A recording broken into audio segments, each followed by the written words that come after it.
La filosofía y la ética en el prestigio de los pueblos. En el panorama mundial de la controversia se presentan tres grandes filósofos, Marx, Freud y Nietzsche. Sin embargo, podemos agregar también a MacIntyre, no como un seguidor de los anteriores, sino como un propulsor de la filosofía moral. Vamos entonces a empezar por cada uno de los filósofos de la sospecha y del materialismo dialéctico. Karl Marx, filósofo, historiador, sociólogo, economista y pensador socialista alemán, consignó en su obra El Capital, de manera inteligente y drástica, los orígenes de la desigualdad social y la crítica al capitalismo, donde bien advierte la lucha de clases entre los grandes ricos y trabajadores, lo cual desembocará en una revolución. Sus ideas fueron tomadas por diferentes gobiernos del mundo, como la desaparecida Unión Soviética, Corea del Norte, Vietnam, Cuba, República Popular China y Moldavia. En algunos de los apartes de El Capital, Marx dice que la única forma de generar riqueza es el trabajo. Sin embargo, en el contexto del capital, el obrero que genera esta riqueza recibe en su salario menos de lo que produce. La clase trabajadora vende su mano de obra frente al rico burgués, quien tiene los medios de producción. Para Marx, debe eliminarse la clase gobernante y sustituirla por una clase administradora del pueblo. Sigmund Freud, un hombre extraordinario de nacionalidad austriaca y origen judío, es considerado como el padre del psicoanálisis, y aquí, en forma breve, mencionaremos las ideas fundamentales de este hombre, que desde niño leía en alemán, francés, italiano, español, hebreo, latín y griego, y que luego de estudiar Derecho se graduó de médico en 1881. El psicoanálisis, donde explica los fenómenos de la vida anímica del ser humano. El complejo de Edipo, donde explica sentimientos de carácter sexual entre padres e hijos. El niño por lo general se apega a la madre antes que al padre, pues en la mitología griega, Edipo mató a su padre y se casó con su madre sin saberlo. Ello, yo y superyo, donde el ello es la parte impulsiva del hombre. El yo actúa como controlador del ello, mientras que el superyo aparece a partir de los 5 años y se refiere a la moral. El consciente, preconsciente e inconsciente. El consciente, que incluye todo de lo que nos damos cuenta. El preconsciente, que representa la memoria ordinaria, y el inconsciente, que guarda pensamientos y sentimientos. La esquizofrenia, enfermedad psiquiátrica que habla de alucinaciones, delirios y trastornos mentales. Líbido, una excitación sexual que el hombre la tiene desde su infancia. Fobia, miedo a un objeto o situación. Freud señala un choque entre el ello y el superyo. Catarsis, se trata del proceso del inconsciente transformado en consciente para asimilar sentimientos ocultos. Catarsis significa purificación. Neurosis, argumenta Freud que el paciente trata de resolver en el presente asuntos del pasado. Represión, uno de los mecanismos de defensa del ego para evitar que los pensamientos molestos o amenazantes sean conscientes, como los brotes de violencia de hijos a padres. Friedrich Nietzsche, un filósofo alemán nacionalizado suizo, considera a toda la filosofía, desde Sócrates, como una aberración intelectualista. Realizó una crítica profunda de la cultura, la religión y la filosofía occidental.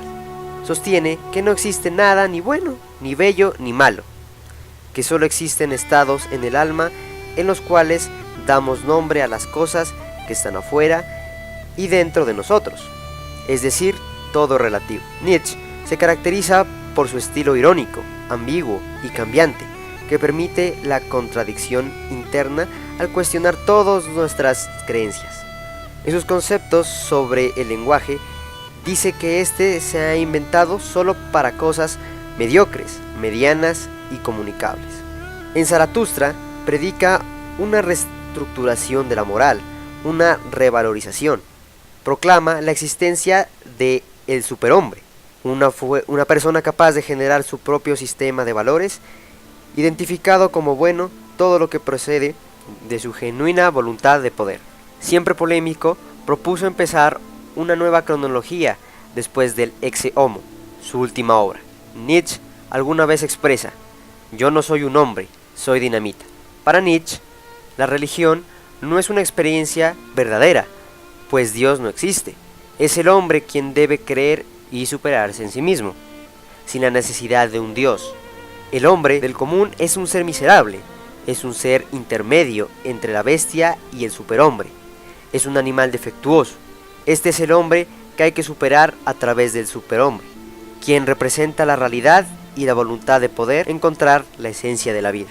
Una vez comentados los tres filósofos de la sospecha, entramos a ver las posiciones éticas en el mundo contemporáneo, empezando con MacIntyre. MacIntyre, un filósofo más contemporáneo, es un filósofo escocés, principalmente conocido por sus contribuciones a la filosofía moral y a la filosofía política y teológica. Habla sobre los valores humanos o virtudes que por el momento se están perdiendo. La modernidad parece estar acabando con los buenos principios de la conducta humana. La llegada de la modernidad, fenómeno típicamente europeo en primera instancia y luego occidental, constituye la irrupción de la buena moral. La conducta de las personas no debe ceñirse a reglas, sino a un proceder ético, equitativo y justo en el comportamiento individual y colectivo. MacIntyre representa un marcado rechazo a la modernidad por presentar un mundo caótico y desordenado, como bien lo muestra en su obra De la ética al derecho. Fuera de las apreciaciones hechas por MacIntyre, es necesario recordar que la ética es una rama de la filosofía que se ocupa del estudio racional de la moral, la virtud, el deber, la felicidad y el buen vivir. La ética, a medida que ha pasado el tiempo, ha generado diferentes posiciones al respecto. En el mundo contemporáneo, a la ética se abre caminos entre las conductas que eran reprochables o censurables y que hoy en día pasan por desapercibidas, pues muy pocos respetan la buena moral y consideran obsoleto la forma mojigata de proceder de ciertas personas muy apegadas a normas radicales sobre la conducta humana. Tal es el comportamiento sexual de la juventud, que considera el sexo como una diversión y no como una complementación del amor, sobre todo en la procreación. En otras palabras, en la antigüedad o los de pensamiento antiguo, la palabra sexo era considerado un tabú, ya que se lo miraba como algo oscuro y perverso. Pero esa libertad sexual trae consecuencias graves como embarazos no deseados y la contaminación de enfermedades venéreas como el SIDA. Este deterioro de la ética no solamente está en el sexo, sino también en lo político. En Colombia, por ejemplo, los altos magistrados de la corte están envueltos en sonados casos de robo al Estado, malversación de fondos en las fuerzas militares, fraudes en las elecciones, deterioro moral en la educación, casos reprochables de pederastia y tantos casos de un deterioro moral que nos están llevando al precipicio. El mundo contemporáneo tiene muchos retos y ante este aspecto quiero dar algunas opiniones personales como respuesta a la situación caótica que vive el mundo actual y en especial mi querida patria Colombia.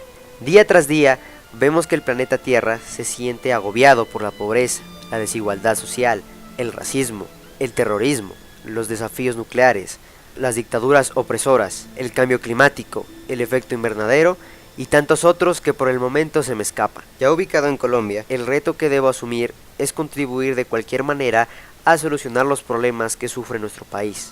Por ejemplo, estudiando con mucha responsabilidad para alcanzar logros exitosos en el campo académico, ya que últimamente existe una baja calidad en la educación, con decirles que nos encontramos en los últimos puestos del ranking mundial. En lo relativo al medio ambiente, desde el colegio, propender por concientizar a la gente, que recicle, que no arroje basuras a la calle y a las alcantarillas, que es hora de que las autoridades municipales reemplacen esos buses urbanos viejos que parecen chimeneas en las calles despidiendo gas carbónico, que contribuyamos a la paz evitando enfrentarnos en el hogar, en el colegio, en las universidades, en la calle, moderando nuestro comportamiento personal. De esta manera se puede contribuir para mejorar en parte los problemas que padece Colombia y el mundo. Finalmente, es oportuno mencionar a muchos compatriotas que han contribuido a salvar el prestigio de Colombia, dejando a un lado a los corruptos, a los sicarios, a los terroristas, a los ladrones y a toda clase de malandros. Gabriel García Márquez, Premio Nobel de Literatura, 1982. Adriano Campo, astróloga de la NASA. Jorge Reynolds, inventor del marcapasos.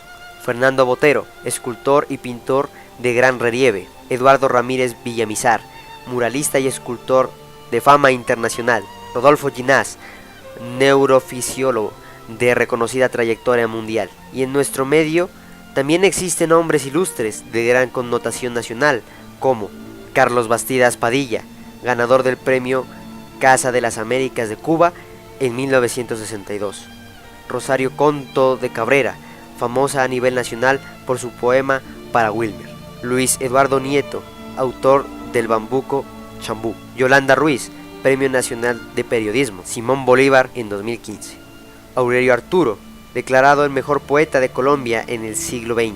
Domingo Sarasti, ministro de Gobierno en 1950 y quien posesionó al presidente Laureano Gómez.